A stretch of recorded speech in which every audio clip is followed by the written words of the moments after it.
I trained as an ACCA accountant very early on in my career, and I'd say it's been my passport to working in different industries, digital industries, service industry, manufacturing, and obviously education now.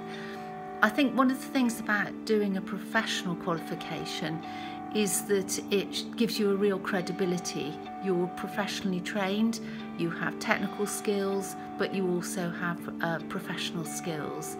And I think that gives any employer a real confidence in offering you work in various different industries and in various different roles.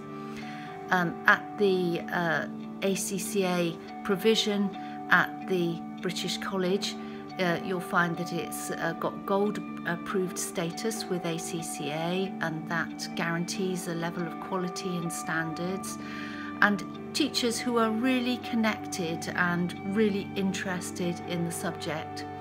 I'd really urge you to think about doing a professional qualification, and as an ACCA qualified accountant and a former director of learning for ACCA, I would always encourage you to think about a professional accountancy qualification, and particularly ACCA.